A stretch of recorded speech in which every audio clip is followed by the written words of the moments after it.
अस्सलाम वालेकुम all student, कैसे हैं सब। उम्मीद करती हूँ सब खैरियत से होंगे। हम जो फाइनल टर्म के प्रिपरेशन करने जा रहे हैं MTH 201 की, उसका आज पार्ट नंबर 2 है। वो स्टूडेंट जिन्होंने MTH 201 की प्रिपरेशन फाइनल टर्म की प्रिपरेशन के लिए पार्ट नंबर 1 नहीं देखा तो वो पहले वो देखें, क्योंकि जब आपके कंसेप्ट क्लियर नहीं होंगे तो आपके लिए समझना थोड़ा सा मुश्किल हो जाएगा। तो जिन स्टूडेंट ने फर्स्ट वाला लेक्चर देखा होगा, मुझे उम्मीद है कि उनको बहुत अच्छे से समझ आ गई होगी।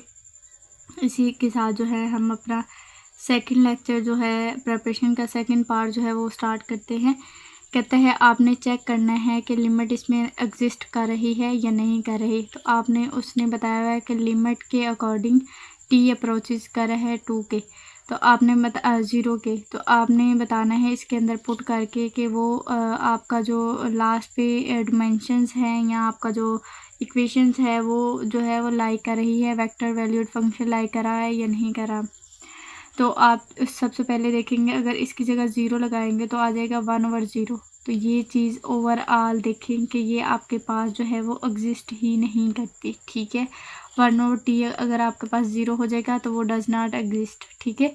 अब उससे आगे आ जाते हैं। कहता है अगर इसकी जगह 0 लगाएंगे, फॉर एग्जांपल आपने लगाया e2 की जगह लगा लिया 0, तो आपके पास क्या है, ई की पावर क्या आ जाएगी 0। तो आपने पढ़ा होगा कि ई की पावर जब 0 होती है तो वो 1 के इक्वल आ जाती है। तो ये चीज़ 1 के इक्वल आई, मतलब हमें पता है कि ये वाली चीज़ जो है वो यहाँ लिमिट एग्जिस्ट कर रही है।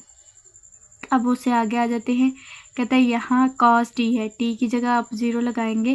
तो आपने ट्रिग्नोमेट्रिक फंक्शन में पढ़ा होगा कि जब आप लिखते हैं t 0 तो वो इक्वल होती है 1 के। तो हमने कहा जो थर्ड वाला वेक्टर वैल्यूड फंक्शन है वो भी क्या करता है, वो भी एग्जिस्ट करता है। अब कह रहा है कि even through the limit remaining 2 component exist the limit of vector valued function does not exist. क्यों एग्जिस्ट नहीं करा, क्योंकि आपके पास वो 3 डिमेंशन दे रहा था, आपका आंसर 2 डिमेंशन में आ रहा है। तो आपका जो वैसे सारा ओवरऑल फंक्शन है वो एग्जिस्ट ही नहीं करता लिमिट को। अगर 3 में आता तो आपका जो आंसर था वो जो वेक्टर वैल्यूड फंक्शन था वो एग्जिस्ट करना था। अब उससे आगे आ जाते हैं। कह रहा है आपके पास एक वेक्टर इक्वेशन है गिवन कर्व सी पे, ठीक है। अब उसका डेरिवेटिव आपके पास वो भी गिवन है। आप उसमें से tangent vector C at point T0 3, मतलब आपने टेंजेंट वेक्टर फाइंड करना है जहाँ पे आपके पास T0 जो है वो 3 के इक्वल है। अब आपने एक चीज़ याद रखनी है कि आपके पास जो गिवन फार्मूला है वो ये है, R is equal to R T0, क्योंकि आपने T0 के अकॉर्डिंग जो है वो वेक्टर वैल्यू फंक्शन को, मतलब वेक्टर इक्वेशन आपके पास T0 R प्राइम T0 आ जाएगा। अब कह रहे हैं जहाँ जहाँ T0 है आप उसकी जगह क्या लगा देंगे 3। यहाँ वैसे T है, ठीक है, ये चीज़ याद रखनी है। यहाँ T0 नहीं है तो आप उसकी जगह जो है उसकी वैल्यू नहीं लगाएंगे। अब अपने R जो आपको उसने वेक्टर इक्वेशन दी है, जहाँ जहाँ T है उसकी जगह आप क्या लगाएंगे 3। अब इसमें R प्राइम जहाँ फर्स्ट डेरिवेटिव लिया हुआ है, यहाँ भी जहाँ जहाँ T है आप उसकी जगह क्या लगा देंगे 3। जब आपने 3 वैल्यूज जहाँ जहाँ T0 था उसकी जगह आपने क्या लगा दिया 3, मतलब T जहाँ था उसकी जगह आपने 3 लगा दिया। अब आप क्या करेंगे, जो I वाले कंपोनेंट होंगे वो अलग कर लेंगे। जैसे इसमें था 1/3 I और माइनस 1/3 स्केयर, इसका जब स्केयर लेंगे तो क्या आ जाएगा 9। ये वाली और ये वाली अलग कर ली, मतलब I वाले अलग कर लेंगे कंपोनेंट, J वाले अलग कर लेंगे और K वाले अलग कर लेंगे। अब इनको अलग अलग करने के बाद आपने क्या किया, इसको सॉल्व किया। इसका जब एलसीएम लेंगे, अगर आप एलसीएम नहीं लेते वैसे ओवरऑल इसको बाहर निकाल लेते हैं तो यहाँ तक भी ठीक है। अब देखें 9 और 3 2 क्या आ जाएगा 6t, ठीक है। अब 6t के साथ अब ऐड नहीं होता, क्योंकि ये t है, ये सिंपल है, तो ये चीज़ ऐड नहीं हो रही। हमने j को कॉमन ले लिया, यहाँ k के कंपोनेंट है तो हमने k को बाहर ले लिया। बाकी आ जाएगा 1/t प्लस 2 आपके पास 3 स्क्वायर रूट 3। अब इसके साथ भी क्या है हमारे पास, इसके साथ क्या है t है। तो आपने एक चीज़ याद रखनी है कि ये वाला जो टी इनके साथ आया है, ये वाली जो चीज़ थी, मैंने इसको अंदर मल्टीप्लाई करके तो फिर आई जे और के कंपोनेंट्स को अलग अलग किया था। मुझे उम्मीद है ये वाला क्वेश्चन भी आपको अच्छे से समझ आ गया होगा। उससे आगे आ जाते हैं। कह रहा है आपने इसके अंदर टी को फाइंड करना है और आपको जो है आर टी दिया हुआ है, आर टी और आर मतलब आपके पास फर्स्ट वेक्टर इक्वेशन और उसका डेरिवेटिव वो परपेंडिकुलर टू ईच अदर है। मतलब आर तो उसने दिया है, कह रहा उसका डेरिवेटिव भी उसके दोनों एक दूसरे के परपेंडिकुलर है। आपने याद रखना है जब दो चीज़ें परपेंडिकुलर होती है तो मतलब वो दोनों आपस में मल्टीप्लाई हो रही हैं, ठीक है। मतलब हमने उनका डॉट प्रोडक्ट लेना होता है। तो हमारे पास आर तो गिवन है, पहले हम निकालेंगे फर्स्ट डेरिवेटिव। मतलब इसका जब हम डेरिवेटिव लेते हैं, डिफरेंशिएट करते हैं तो साइन की जगह और उसका अपोजिट आ जाता है कॉस टी। अब 3 इसकी जगह अगर कॉस है तो उसकी जगह आ जाता है माइनस टी, माइनस साइन। ये वाली चीज़ भी समझ आ गई। मतलब हमारे पास आर भी आ गया और आर का डेरिवेटिव भी आ गया। अब हमने इनका लेना है डॉट प्रोडक्ट, ठीक है। अब आप क्या करेंगे, फर्स्ट वाले को पकड़ेंगे और इस पूरी इक्वेशन के साथ मल्टीप्लाई करेंगे तो ये आ जाएगा। अब सेकंड वाले पकड़ेंगे, इस पूरी के साथ मल्टीप्लाई करेंगे तो आपके पास ये चीज़ आ जाएगी। अब हमने क्या किया, अब एक चीज़ उससे पहले आप याद रखेंगे, अगर हमारे पास आई वाले कंपोनेंट होंगे तो वो इक्वल वन के होंगे। अगर जे वाले कंपोनेंट होंगे तो वो इक्वल वन के होंगे। अगर के वाले कंपोनेंट होंगे तो वो इक्वल वन के। अगर for example by chance I और जे आ जाता है, ये भी ज़ीरो के इक्वल। अगर आई और के आ जाता है, ये भी ज़ीरो के इक्वल। अगर जे और के आ जाता है, ये भी इक्वल ज़ीरो के। मतलब अगर सेम नहीं है तो आपके पास वो ज़ीरो ज़ीरो हो जाएंगे। अब देखिए ये आई वाले थे तो ये ज़ीरो नहीं हुए। अब ये जे और आई और जे वाले हैं तो ये ज़ीरो हो गए तो मैंने इसको नहीं लिखा। ये भी आई और जे वाले हैं, ये भी ज़ीरो हो गए, ये नहीं लिखा। -9 और आई जे तो ये भी हमारे पास जो है वो वन के इक्वल है। मतलब इसको हम आगे सॉल्व कर सकते हैं। अब कह रहा है कि ये है 9, देखिए sin t आई cos t आई। अब ये भी सेम उसी तरह है। 9 में से अगर 1 निकाल लें तो -8 आ जाएगा। अब उसको आगे थोड़ा सा हल कर लेते हैं। ये वाली चीज़ इसके इधर आके 0 हो गई, इधर आएगा cos t sin t। अब देखें यहाँ cos t भी जो है उसे आगे आ जाते हैं कि हमने क्या किया, 2 को बोथ साइड पे मल्टीप्लाई किया। मल्टीप्लाई करने के बाद यहाँ आ जाएगा 2 cos t और sin t। अब ये वाली चीज़ इक्वल होती है sin 2t के। आप देखेंगे ये वाली चीज़ जो है वो दूसरी तरफ आके क्या हो गई, sin भी 0 हो गया, यहाँ रह गया था 2t। अब 2 जो है वो भी इधर आके डिवाइड होके 0 हो गया। तो हमारा टोटल आंसर जो है वो क्या आ जाएगा, t is equal to 0। Question number 29 जिसमें कह रहा है आप आर्क लेंथ जो है वो फाइंड करके देंगे, जबकि आपको वेक्टर वैल्यूड फंक्शन दिया गया है।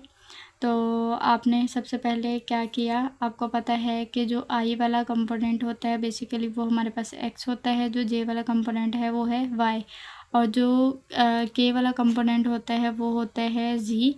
तो अभी फ़िलहाल यहाँ जी तो नहीं है लेकिन हमारे पास एक्स और वाई है। अब सबसे पहले आप उसका एक फार्मूला देख लें कि हमने क्या करना होता है। आर्क लेंथ के अंदर हमने एक्स ओवर मतलब एक्स को डिफरेंशिएट करना होता है टी के अकॉर्डिंग और इसी को वाई के अकॉर्डिंग। और फिर जब इन दोनों का स्क्वायर लेने के बाद स्क्वायर रूट आ जाता है उसका जो आंसर है, तो उसको इंटीग्रेट करते हैं तो हमारे पास वही चीज़ आर्क आ जाती है। अब क्वेश्चन को देख लें। क्वेश्चन में क्या है कि सबसे पहले हमने एक्स है तो हम इसका डेरिवेटिव लेंगे। हमारे पास वेरिएबल टी है तो टी के अकॉर्डिंग लेंगे। हमने टी के अकॉर्डिंग लिया तो यहाँ 1 आ गया, यहाँ है ln 3t। अब आपको पता है ln का मतलब क्या होता है, किसी चीज़ को ओवर की फॉर्म में लिखना, ठीक है। आप जब उसको ओवर की फॉर्म में लिखेंगे तो क्या आ जाएगा 1/t। अब जब इसका अलग से आप डेरिवेटिव लेंगे तो t की जगह क्या आ गया 1, तो 1 को आप कैंसिल कर दे, ऊपर आ जाएगा 3, ठीक है। मतलब इसी चीज़ को मैंने यहाँ मल्टीप्लाई कर दिया तो यहाँ आ जाएगा 3/3t, ठीक है। अब आप देखें ये वाली चीज़ यहाँ से क्या हो जाएगी, कैंसिल भी हो सकती है, आप कैंसिल कर दें अगर कैंसिल करना चाहें। यहाँ आप इसी तरह लिखना चाहें तो इसमें भी कोई मसला नहीं है। अब y को आप करेंगे डिफरेंशिएट t के अकॉर्डिंग, तो ये वाली चीज़ ज़ीरो हो जाएगी, ये उसके शुरू में आ जाएगी और एक उसमें से हम क्या कर देंगे, माइनस कर देंगे, तो हमारा आ जाएगा 2t। अब इससे पहले आपको उसने पॉइंट्स बताए हुए थे कि जब आप इंटीग्रेट करेंगे तो हमारा जो अपर पॉइंट होगा वो होगा 4 और लोअर पॉइंट क्या है 0। तो आपने इसकी जगह जो लिया डिफरेंशिएट किया था वो लगाया, उसके ऊपर स्क्वायर लगाए और ओवर है स्क्वायर रूट, ठीक है। और डिफरेंशिएट हम करने लगे 4 और 2 के अकॉर्डिंग। अब अगर आपका ये 2 नंबर या 3 नंबर का क्वेश्चन, मोस्टली ये 2 या 3 नंबर का ही आता है, तो आपने इसको यहाँ तक ही सॉल्व करना है, इससे आगे नहीं सॉल्व करना, तो आपको पूरे नंबर मिल जाएंगे। अब उससे आगे आ जाता है, सेम ये भी क्वेश्चन उसी तरह का है जैसे हमने अभी प्रीवियस क्वेश्चन किया है। इसमें भी 2 कंपोनेंट्स आई जे मतलब एक्स वाई है, जिसको मैंने फर्स्ट ऑफ ऑल डिफरेंशिएट किया, ठीक है। पॉइंट भी उसने दे दिए, अपर लोअर पॉइंट्स भी दे दिए। डिफरेंशिएट करने के बाद हमने क्या किया, जब इसको क्या आ जाएगा, स्क्वायर रूट ले लेंगे, ठीक है। तो बाहर निकलेगा तो ये 2 आ जाएगा, बाकी ये वाली चीज़ रह गई। तो हमने दोनों में से फर्स्ट ऑफ ऑल आप इनमें से 4 को कॉमन लेंगे, फिर इसका अलग से स्क्वायर रूट लेंगे, तो वो क्या आ जाएगा 2। तो बाकी रह जाएगा cos square theta plus sine square theta dt। अब इनको आप ट्रिग्नोमेट्रिक फंक्शन के अकॉर्डिंग आप इस चीज़ को लिखते हो cos square t plus sine square t is equal to 1।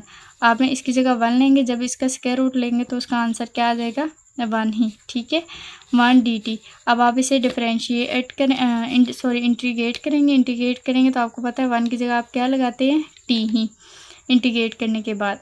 तो आप सबसे पहले आप इसमें 2t लगाएंगे, फिर -0, तो 0 को इग्नोर कर दें क्योंकि इसका कोई फ़ायदा नहीं है। ये 2 इससे मल्टीप्लाई होकर क्या आ जाएगा 4 पाई। अब उसे आगे आ जाता है, इसमें भी कह रहा है आपने आर्क लेंथ फाइंड करनी है, जिसमें आपके एक्स और वाई कंपोनेंट दिए हुए हैं। सबसे पहले आपने इसे डिफरेंशिएट करेंगे, फिर उसी के अंदर पुट करेंगे, इंटीग्रेट के पॉइंट भी दिए हैं। ये आपका सेकंड वाला लास्ट वाला अपर पॉइंट होता है, ये लोअर पॉइंट होता है। अगर आपका ये MCQs में आ जाए तो आप इसको जो है ना ज़रा ध्यान से लगाइएगा। तो सबसे पहले मैंने इसको इंटीग्रेट किया, इंटीग्रेट करने के बाद इसमें वैल्यूज़ को पुट किया, तो इसको स्क्वायर लेंगे तो 25, इसका लेंगे तो 36। जब दोनों को ऐड करेंगे तो क्या आ जाएगा 64। ये हमारे पास एक कांस्टेंट है, इसको हम बाहर लेंगे। अब यहाँ रह गया 1। अब t के अकॉर्डिंग जब आप इसे इंटीग्रेट करेंगे तो क्या आ जाएगा 1 को, तो आपका आ जाएगा t। पहले आप इसमें 3 पुट करेंगे, फिर लगाएंगे -2 मतलब t में, तो इनमें से माइनस किया तो आपका आंसर आ गया 1। जब इसके साथ कांस्टेंट वैल्यू के साथ मल्टीप्लाई करेंगे तो वही स्क्वायर रूट ओवर मतलब स्क्वायर रूट आ जाएगा 61।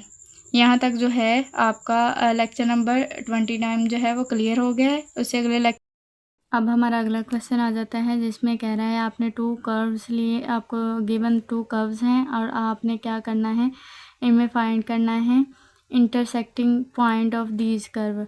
मतलब आप देखिए कि दोनों कर्व किस पे बने हैं, y एक्सिस पे, ठीक है। तो आपने रखा y is equal to y, ठीक है।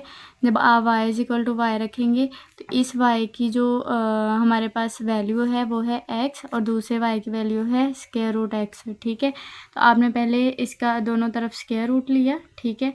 आप दोनों तरफ स्क्वायर रूट लेंगे, ये वाला इससे ख़त्म हो जाएगा, बाकी आ जाएगा यहाँ आ जाएगा एक्स स्क्वायर, ठीक है।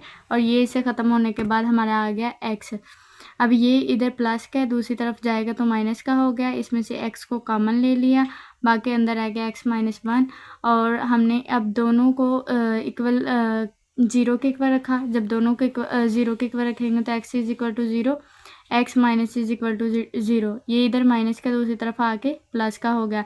अब सेम इसी तरह का अगला क्वेश्चन है, जिसमें फिर से उसने 2 कर्व्स आपको जो है गिवन दिए हुए हैं। आपको कह रहा है कि आपने इसकी इंटरसेक्टिंग लाइन जो है, पॉइंट जो है वो फाइंड करने हैं। आपने सेम उसी तरह करना है, वाई वाई को इक्वल रखना है, दोनों वैल्यूज़ को इक्वल रखना है। इक्वल रखने के बाद यहाँ देखें हमारे पास वेरिएबल x था, यहाँ ऊपर भी हमने प्रीवियस क्वेश्चन में भी x की वैल्यूज़ निकाली हैं, यहाँ भी आप x की वैल्यूज़ निकालेंगे। यहाँ इसको सॉल्व करने के बाद लास्ट में मैंने फैक्टराइजेशन की, क्योंकि ये क्वाड्रेटिक की इक्वेशन आ गई थी, यहाँ से कोई वैल्यू नहीं निकल रही थी। मैंने इसे मज़ीद सॉल्व करने के लिए फैक्टराइजेशन जो है वो रूल अप्लाई किया, और फिर लास्ट में हमारी वैल्यूज़ आ गई थी, एक 5 और एक 2। आपने इसकी प्रैक्टिस साथ साथ ज़रूर करनी है।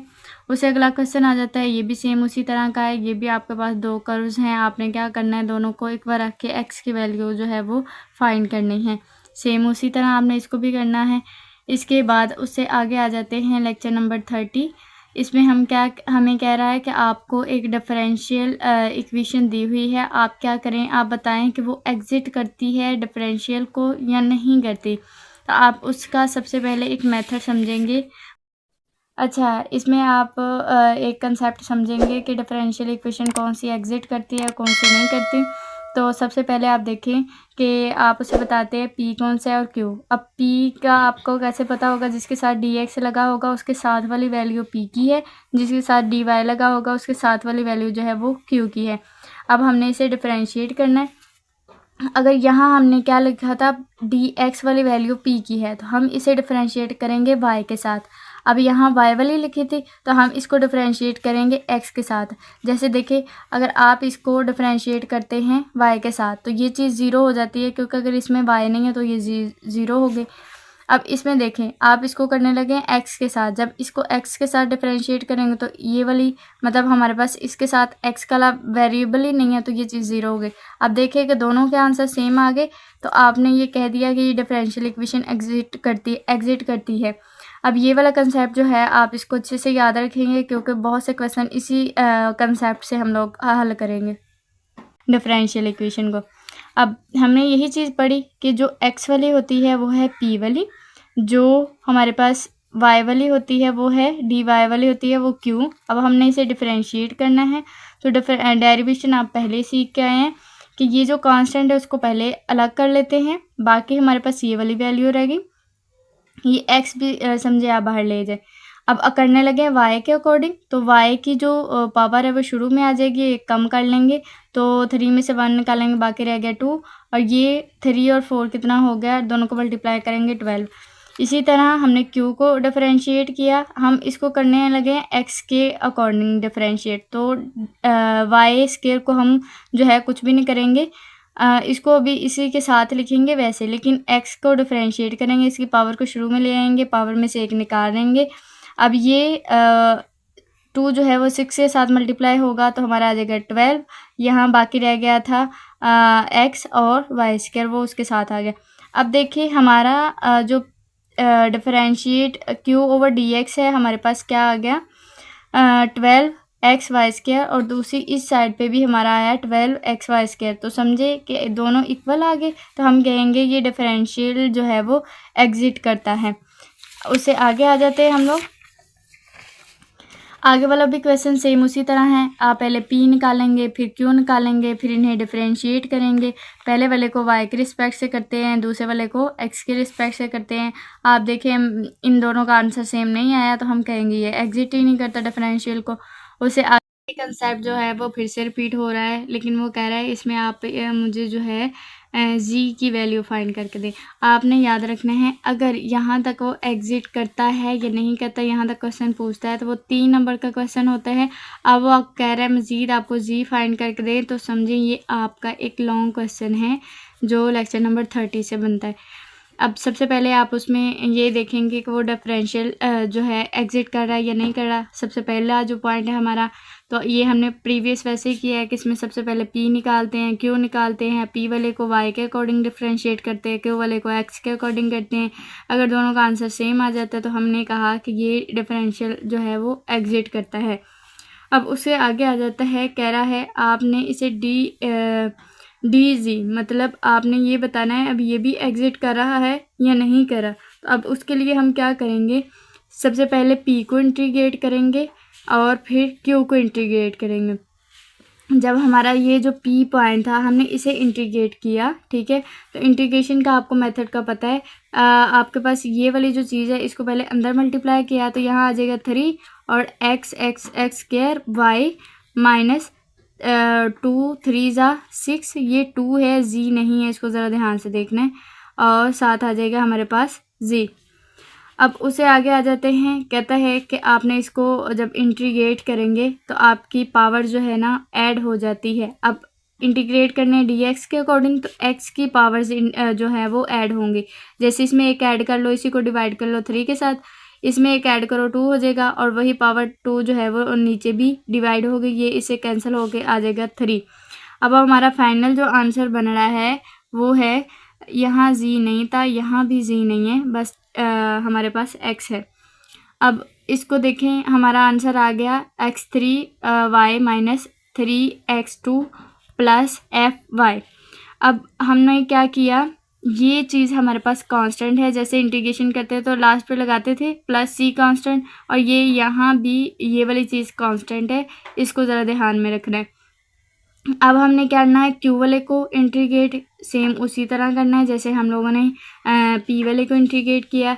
अब उससे आगे आ जाते हैं, कह रहा है आप उसमें बताओ फंक्शन y कौन सा है। अगर हम इस इक्वेशन को देखें ध्यान के साथ तो हमारे पास जो है फंक्शन y का वो है एक्स वाई स्क्वेयर, और जो x का है वो है -3x, और इसी के साथ अगर हम टोटल जी को देखें तो वो ये वाली चीज़ है जो दोनों की अभी रिसेंटली हमने निकाली है। अब इसी से आगे आ जाते हैं लेक्चर नंबर 31 पे। मुझे उम्मीद है ये जितने लेक्चर्स हमने कर लिए हैं वो आपको अच्छे से समझ आ गई होगी। अब कह रहा है आपने क्या करना है, इंटीग्रेशन को एवेल्यूएट करना है अकॉर्डिंग टू, अगर y square is equal to होता है 3x। अब कह रहा है आपको इंटीग्रेशन के पॉइंट भी दे दिए हैं 3 और 4, और एक दूसरा पॉइंट है 1 और 0। सबसे पहले आपके पास अगर y है वाई स्क्वायर, तो आपको यहाँ देखें इक्वेशन के अंदर सिंपल y यूज़ किया हुआ है उसने, ठीक है। तो सबसे पहले हम इसको सॉल्व कर लेते हैं।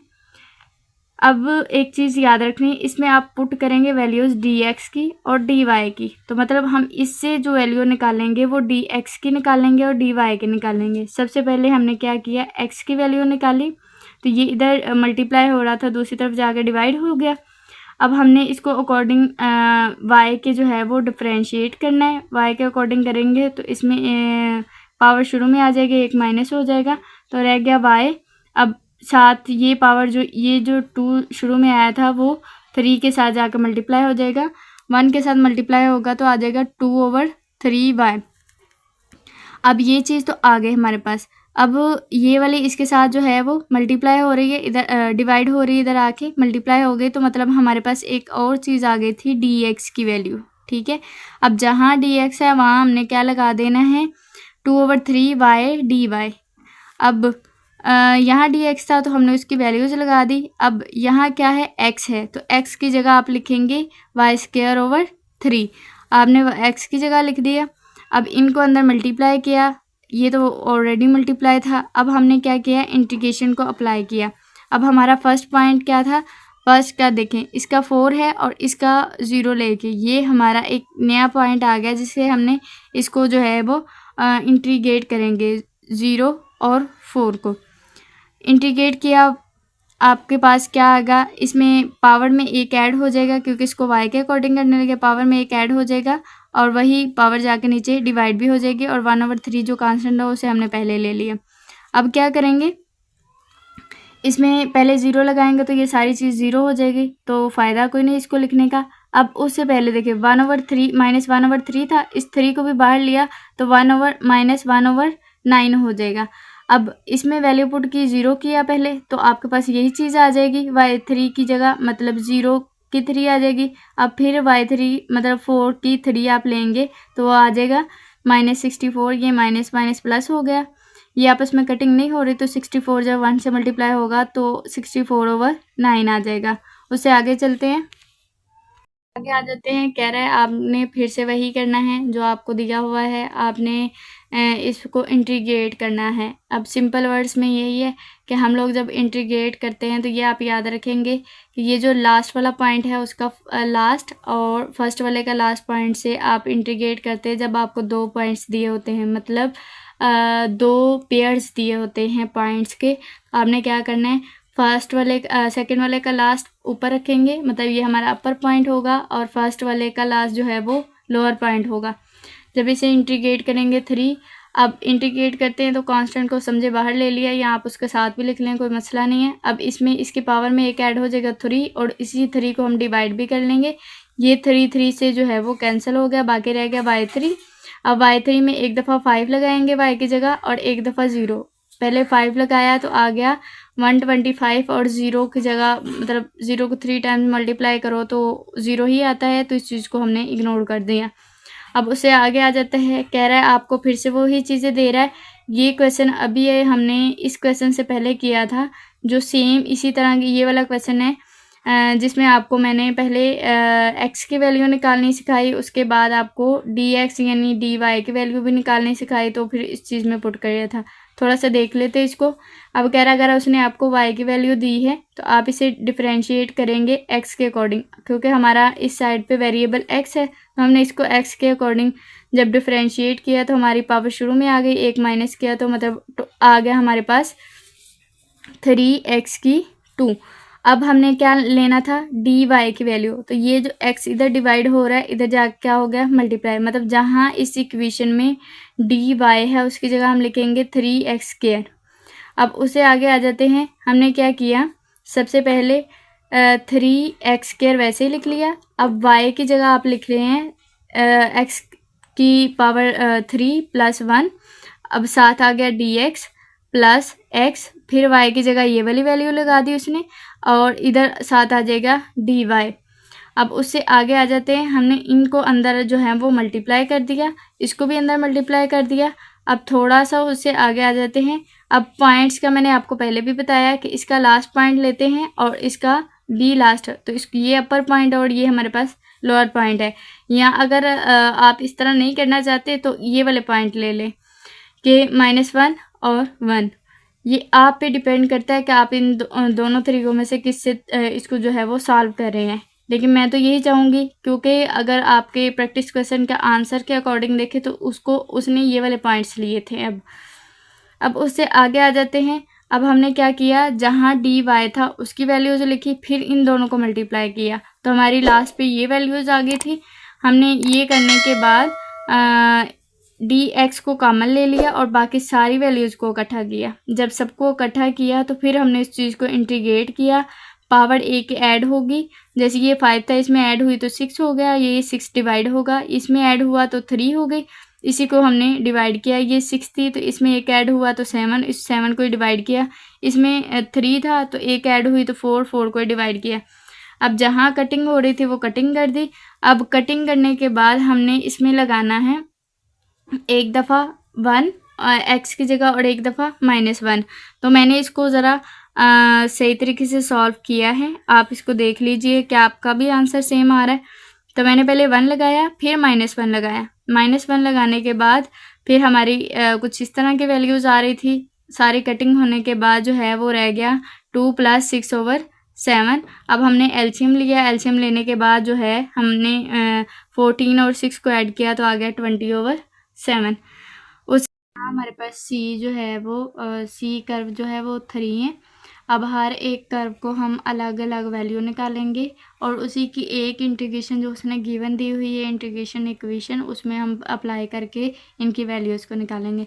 अगर C1 को देखें तो यहाँ x जो है वो t है और y जो है वो -1 है, और ये कर्व आपको क्वेश्चन में भी गिवन होगा, आपने यहाँ से देख के वैल्यूज़ जो है वो लिखनी होंगी, पहले C1 और C2 या C3 की। अगर आपको लॉन्ग क्वेश्चन आया है तो C3 तक जाएं, अगर आपको वो लॉन्ग क्वेश्चन नहीं देगा तो फिर वो आपको डायरेक्ट बोलेगा कि C1 C2 या C3, मतलब कोई एक ही वैल्यू आप निकाल के दें।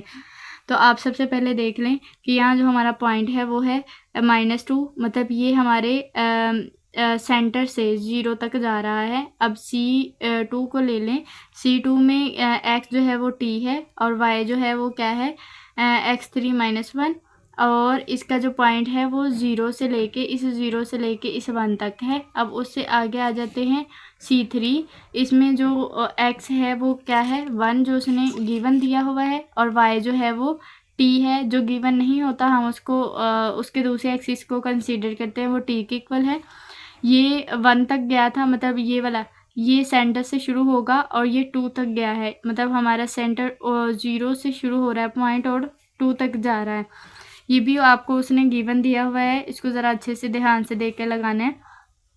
अब कहते हैं हमने line integrate over each of these curves, सबसे पहले कर्व को लेते हैं जिसमें C1 की वैल्यू हम लगाएंगे। तो ये वाली चीज़ आपको गिवन थी। अब इसमें हमने जो अब हम करने लगे C1 के अकॉर्डिंग इसको।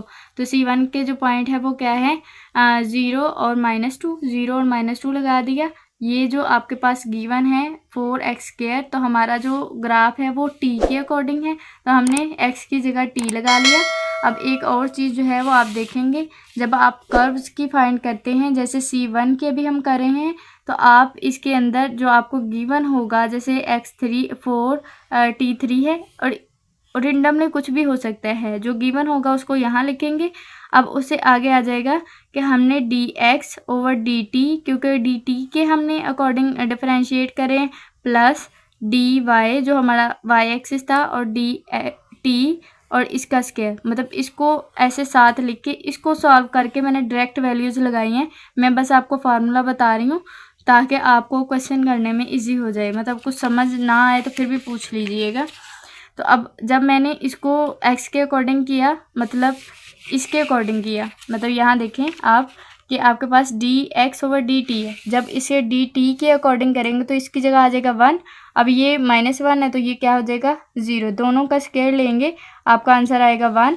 अब 1 का स्क्वायर रूट लेंगे तो उसका भी आंसर 1। जब इसके साथ मल्टीप्लाई होगा तो वो भी 1। कांस्टेंट को हमने बाहर ले लिया, इसको इंटीग्रेट किया, पावर ऐड हो गई, वही डिवाइड हुई। अब 4 को भी बाहर ले लिया, बाहर जब लेंगे तो ये दोनों आपस में कैंसिल हो जाएंगे।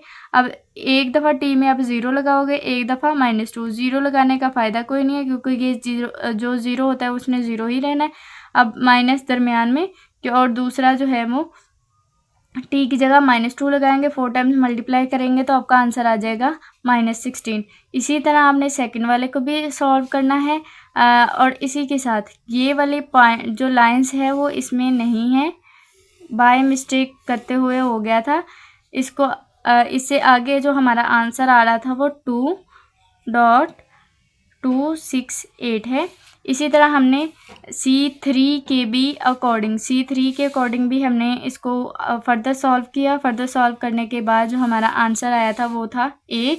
अब हमने क्या करना है, फाइनली आपने 3 कर्व्स के अकॉर्डिंग इसको पुट किया गिवन में। तो हमारे पास C1 C2 C3 था, हमने C1 की जगह उसकी वैल्यू लिखी, C2 की जगह उसकी वैल्यू लिखी, और C3 की जगह उसकी वैल्यूज़ लिखी। अब लिखने के बाद हमने तीनों को ऐड किया, और फाइनल आंसर जो हमारा था वो था -5.732। अब उससे अगला क्वेश्चन आ जाता है, ये भी सेम उसी तरह का है। इसमें आपको x y z जो है उसने गिवन दे दी है। आपको कह रहा है आपने इसको भी t के अकॉर्डिंग डिफरेंशिएट किया, सेकंड वाले को भी t के अकॉर्डिंग डिफरेंशिएट किया, z को भी t के अकॉर्डिंग डिफरेंशिएट किया। अब हमने ds/dt फाइंड करना है, तो हमने तीनों को जो है स्क्वायर लेके अब स्क्वायर रूट के नीचे जो है डिवाइड करना है इसको, मतलब ऐड करके पहले इनका स्क्वायर लेना है, फिर स्क्वायर लेने के बाद ऐड करना है, फिर लास्ट में इनका स्क्वायर रूट लेना है। इसकी जगह हमने लगा लिया 1, दूसरे की जगह हमने लगा लिया 2t, और तीसरे की जगह 2t²। इसका भी स्क्वायर लेंगे, इसका लेंगे तो 1 आ जाएगा, इसका लेंगे तो क्या। वैसे अगर नहीं भी लेते, आप देखिए कि आपका एक फार्मूला क्लोज हो रहा है, 1 + 2t² होल की पावर आ जाएगी 2। ये जो होल की आई है वो इससे कैंसिल हो गई, बाकी हमारे पास बच गया 1 + 2t²। अब हम क्या करेंगे, इसको क्या करेंगे, डिफरेंशिएट करेंगे अकॉर्डिंग टू क्वेश्चन। आपका जो ओवरऑल क्वेश्चन था, ये देखें ये वाला क्वेश्चन था, आप इसको डिफरेंशिएट करें। जहाँ जहाँ आपके पास x y z है उसकी जगह आप क्या लगाएंगे, t लगाएंगे। अब हमारे पास x की क्या आया था, x की वैल्यू थी 3t, x की थी t, और y की थी t², और z की थी 2/3t की क्यूब, और उसका आपने फिर क्या किया, स्क्वायर लिया, क्योंकि z के ऊपर क्या है, स्क्वायर। जब इसको फर्दर सॉल्व किया तो हमारा आंसर आ गया 4/3t। अब इसे आगे आ जाते हैं। अब हमने इसी को डिफरेंशिएट करेंगे, चलें। उसके बाद अगर हम अपने क्वेश्चन को देखें तो क्वेश्चन था हमारे पास c के अकॉर्डिंग जो है ना, हमने इसे इंटीग्रेट करना है। पॉइंट उसने दे दिए थे, एक 1 है और एक 0 है। ये वाली चीज़ को हमने अभी इंटरचेंज किया, एक्स वाई जी की जगह टी को लगाया और डी एस की वैल्यू जब भी हमने यहाँ निकाली थी, ठीक है। अभी डी एस की वैल्यू क्या आ गई, यहाँ तो D S over D T था, तो हमने क्या किया, इस डी टी को उठाया इस तरफ ले गए, तो हमारी वैल्यू यहाँ रह जाएगी डी एस की। मतलब ये वाली चीज़ जो है वो किसकी वैल्यू आ जाएगी, डी एस की। अब हमने डी एस की जगह उसकी वैल्यू लगा दी और डी टी साथ लगा दिया। अब इसकी जगह जो है ना हमने टी चेंज करने के बाद जो हमारी एक और वैल्यूज़ आई थी वो ये आई थी, तो हमने उसकी जगह ये वाली लगा दी। अब हम क्या करेंगे कि इसको इन दोनों के साथ मल्टीप्लाई करेंगे। दोनों के साथ मल्टीप्लाई करने के बाद हमने देखा कि हमारे पास 4/3 और 8/3 ये दोनों कांस्टेंट थे, बाहर ले लिए और इस चीज़ को इंटीग्रेट किया। अगर इसकी पावर 11 है तो इसमें एक ऐड करेंगे 12 हो जाएगा, इसको डिवाइड भी करना है। इसकी 13 है, एक ऐड करेंगे 14 हो जाएगा और इसको डिवाइड भी करना है। अब हमने जहाँ जहाँ टी था वहाँ एक दफ़ा आपने 1 लगाना है और दूसरी दफ़ा आपने 0 लगाना है। तो 0 को मैंने इग्नोर कर दिया क्योंकि ये तो वैल्यू को 0 ही करता है। 1 लगाया तो आ जाएगा, यहाँ टी था तो टी की जब 12 लेंगे तो हमारे पास 1 ही आएगा, नीचे 12 आ जाएगा। अब इस तरह 8/3 वैसे ही आ गया। यहाँ टी की 14 है, 1 को जब 14 टाइम्स मल्टीप्लाई करते तो 1 ही आता है और नीचे आ जाएगा 14। अब ऊपर वाले को ऊपर वाले के साथ, नीचे वाले को नीचे वाले के साथ जब हमने मल्टीप्लाई कर लिया, यहाँ अगर नहीं करते तो 4 1 ज़ा 4 और 4 3 ज़ा 12, 3 3 ज़ा 9, 1/9। अब यहाँ देखें कि हमारे पास क्या है, 2 4 ज़ा 8 और 2 7 ज़ा जो है हमारे पास 14, 3 7 ज़ा 21, ऊपर आ जाएगा 4। अब इन दोनों का एलसीएम लेंगे, हमारा आ जाएगा 63 और ऊपर वाली जो पावर्स हैं ऊपर वाली को हम ऐड कर लेंगे, क्या आ जाएगा 19/63। उससे आगे आ जाते हैं। मैं कह रहा है आपने इंडिपेंडेंट ऑफ पाथ जो है वो फाइंड करना है। सबसे पहले आप इंडिपेंडेंट का मेथड ये होता है कि आप इसमें पी और क्यू अलग करते हैं और इसको डायरेक्ट इंटीग्रेट करते हैं। इंटीग्रेट किस लिए कर रहे होते हैं, जी की वैल्यू निकालने के लिए। जी की वैल्यू हमारे पास आ गई। फर्स्ट वाले को हमने जो है वाई के अकॉर्डिंग डिफरेंशिएट किया। जब इस चीज़ को वाई के अकॉर्डिंग करते हो तो इसकी पावर शुरू में आ जाती है और एक इसमें से माइनस होके 1 आ जाता है इसका, और ये वाली पावर जो है ये वैसे ही रहती है। उससे आगे आ जाते हैं, इसको हमने x के अकॉर्डिंग किया, इसकी पावर शुरू में आ गई, एक इसमें से माइनस हो गया, x2 आ गया, ये y2 वैसे ही था। अब इसमें हमने क्या किया, इंटीग्रल में लिमिट को अप्लाई किया। लिमिट कौन कौन सी थी हमारे पास, 2 -2 और -1 और 0। अब क्या करेंगे हम लोग, जब लिमिट्स को अप्लाई करेंगे तो बेसिकली हम इसमें से इंटीग्रेट ले रहे हैं, मतलब बेसिक हमारे ये जो पेयर्स हैं वो पॉइंट ही हैं। तो हमने इसके अंदर जहाँ एक्स वाई है, एक्स की जगह इसमें एक दफ़ा अप्लाई करेंगे -1 और वाई की जगह करेंगे 0, और इसी को हमने 2 टाइम जो है फिर ये वाला अप्लाई करेंगे। मतलब हमने क्या किया कि अपने दोनों पेयर्स को, जैसे वहाँ हमने पीछे एक एक पॉइंट होता था जिसको अप्लाई करते थे, यहाँ एक एक नहीं, ये पूरे पूरे पेयर्स को जो है ना हम इनमें वैल्यूज़ को पुट करेंगे। ठीक है, दोनों की वैल्यूज़ को पुट करने के बाद जो हमारा फाइनल आंसर बन रहा था वो है 32। आपने इसकी भी प्रैक्टिस साथ साथ ज़रूर करनी है। उससे आगे आ जाता है हमारे पास अगला, कह रहा है आपने इसमें से इंडिपेंडेंट पाथ फाइंड करना है। वही मेथड है कि आप इसमें सबसे पहले पी और क्यू को अलग करेंगे, फिर इन्हें इंटीग्रेट करेंगे, जी की वैल्यू निकालेंगे, जी की वैल्यू निकालने के बाद उसको डिफरेंशिएट करेंगे। मतलब यहाँ आपके पास जी की वैल्यू निकल आई है और ये वाले जो हैं वो आपके पास 0 के इक्वल हैं। मतलब ये वो चीज़ है जब इंटीग्रेशन हो जाती है ख़त्म, कांस्टेंट आता है। ठीक है, लेकिन अगर हम सी नहीं लगा रहे, ये लगा रहे, फंक्शन लगा रहे हैं, तो ये फंक्शन का मतलब है कि ये 0 के इक्वल है। अब इससे आगे आ जाते हैं, कहता है इसके बाद हमने इसे डिफरेंशिएट करके एक इक्वेशन बना ले। इक्वेशन बनाने के बाद इसमें हम जो है वैल्यू लिमिट को पुट करेंगे। ठीक है, मतलब लिमिट जो हमारे पॉइंट्स होते हैं, पॉइंट्स अपर और लोअर पॉइंट्स, ये हमारा जो है वो अपर पॉइंट है और ये हमारे पास लोअर पॉइंट है। लिमिट को अप्लाई किया, तो लिमिट को अप्लाई करने के बाद हमारे पास जहाँ x था उसकी जगह हमने पहले ये वाली चीज़ लगाई और y की जगह हमने ये वाली लगा ली, फिर माइनस लगाया, फिर x की जगह हमने क्या लगाया 0 और फिर y की जगह इधर भी क्या लगा दिया 0। ये 1 का 1 आ गया और आपको पता है कि पाई जो है वो इक्वल होते हैं 180 की। जब 180 को 2 पे डिवाइड करोगे तो आ जाएगा 90, फिर माइनस और ये ज़ीरो जो है वो ये वाला ज़ीरो इस सारी चीज़ को ज़ीरो कर देगा। अब हमारा यही चीज़ रह गई। 1 को जब sin 90 से मल्टीप्लाई करेंगे तो sin 90 आएगा। 90 को जब sin 90 लेंगे तो हमारा आंसर आ जाएगा 1। उससे आगे आ जाते हैं हमारा ग्रीन थ्योरम। ये आपका बहुत इम्पोर्टेंट क्वेश्चन है। यहाँ से आपको एक लॉन्ग क्वेश्चन आता है, इसको ज़रा अच्छे से आप लोगों ने करना है। आपको कह रहा है ग्रीन थ्योरम के अकॉर्डिंग हमने इस इंटीग्रल इक्वेशन को सॉल्व करना है, जहाँ सी पॉइंट्स हैं आपके पास 3 पेयर्स हैं। आपने इनकी ओरिएंटेशन लेनी है, पॉजिटिव ओरिएंटेशन लेनी है और फाइंड करके बताना है। इसमें सबसे पहले यही है कि आप इसमें से P निकालेंगे। ये इस इक्वेशन में से P हमारा ये है और Q हमारा ये है। P और Q निकालने के बाद जब हमने P को डिफरेंशिएट किया, P को हम करते हैं डिफरेंशिएट Y के अकॉर्डिंग। जब Y के अकॉर्डिंग किया तो Y की जगह 1 आ गया। बाकी अगर हमने इधर आंसर जो है वो हमारा x आ गया।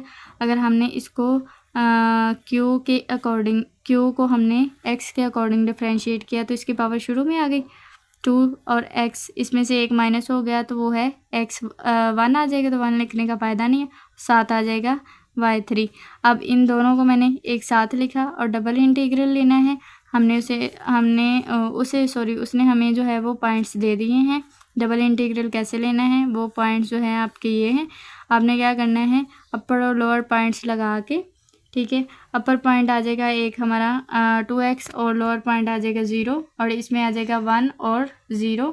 इसके बाद जहाँ आपने इसको फर्स्ट इंटीग्रेट करेंगे x के अकॉर्डिंग, सॉरी y के अकॉर्डिंग, जब इसे y के अकॉर्डिंग करेंगे तो y की पावर्स ऐड हो जाएंगी, ठीक है। अब यहाँ x है, इसके साथ y नहीं है, तो जब इसको y के अकॉर्डिंग आप इंटीग्रेट करेंगे तो इसके साथ y आ जाएगा। अब इसके बाद जो है कांस्टेंट है उसको आप बाहर ले अगर नहीं लेना चाहते तो इसमें भी मसला नहीं है। जहाँ आपके पास y है उसकी जगह आप लिखेंगे 2x। जब 2x लिखेंगे तो ये वाला 2 जो है इसको थोड़ा सा देख लेते हैं, 1/2 और साथ आ रहा है x और y की जगह आप लगा रहे हैं 2x।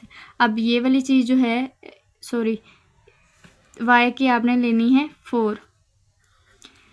अब 4 लेंगे तो 1/2 4 टाइम्स मल्टीप्लाई करोगे तो आ जाएगा 32 और ये x 4 और ये एक x 5 हो गया। इसको इससे करोगे तो आ जाएगा 8। कटिंग करने के बाद 8x5 माइनस x 2x² और dx। अब हमने इसको फिर से इंटीग्रेट करना है। अब करेंगे dx के अकॉर्डिंग, मतलब जहाँ x है वो उसकी पावर्स ऐड होंगी और वही चीज़ डिवाइड होगी।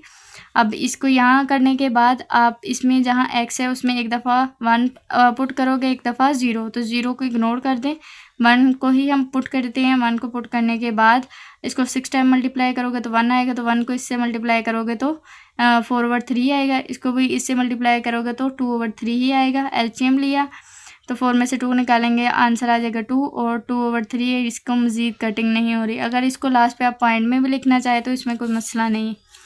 अब उससे आगे आ जाता है सेकंड वाला क्वेश्चन। सेकंड वाला क्वेश्चन भी सेम उसी तरह होना है कि आपने पहले P और Q लेना है, इनकी डेरिवेशन फाइंड करनी है। जो डेरिवेशन आएगी उसको इसी इंटीग्रल में आप पुट करेंगे। पुट करने के बाद आप इनकी वैल्यूज़ निकालेंगे। आपको उसने पॉइंट्स दे दिए हैं कि कौन कौन से वर्टिक्स हैं आपके पास। आपने ये देख लेना है कि मतलब फर्स्ट वाला जो है वो 0 2 और 0 है, मतलब ये वाला और ये वाले का रिलेशन है फर्स्ट वाले का। अब सेकंड वाला जो है वो भी ये है कि फर्स्ट वाला और इसका फर्स्ट वाला, ठीक है। हमारे दोनों पॉइंट्स आ गए हैं। दोनों पॉइंट्स को हमने इसमें पुट किया, ठीक है। उसमें इसको पहले dy के अकॉर्डिंग जो है इंटीग्रेट करेंगे, लास्ट पे ये वाला आंसर आ जाएगा, ठीक है। उसमें फिर से इसको dx के अकॉर्डिंग इंटीग्रेट करेंगे और इसमें पुट करेंगे 2 और 0। जहाँ x होगा उसमें पहले पुट कर दिया 2 को पुट करने के बाद हमारा जो आंसर है वो आ गया 20। 0 को मैंने पुट ही नहीं किया क्योंकि आपको पता है उसकी जगह जो है वो 0 ही आना है। नेक्स्ट क्वेश्चन भी आपका सेम इसी तरह का है, आपने इसकी प्रैक्टिस ज़रूर करनी है और स्क्रीन पे आपको मेरे नोट्स शो हो रहे होंगे। आप जब प्रैक्टिस करेंगे तो आप इनकी जो है वैल्यूज़ को मैच करते जाइएगा। क्या आपका भी आंसर वही आ रहा है जो मैंने लिखा हुआ है। इसका आगे से है, आपने इंटीग्रेट करने के बाद जो आपका लास्ट पे आंसर आएगा वो आएगा -24 पाई। अपना बहुत सा ख्याल रखिएगा। मिलते हैं एक नेक्स्ट वीडियो में। ये हमारी MTS 201 की फाइनल टर्म के प्रिपरेशन का ये सेकंड पार्ट था। थर्ड पार्ट भी इंशाल्लाह बहुत जल्दी अपलोड हो जाएगा। अपना बहुत सा ख्याल रखिएगा। मिलते हैं एक नेक्स्ट वीडियो में। Take care, bye bye, okay, अल्लाह हाफिज़।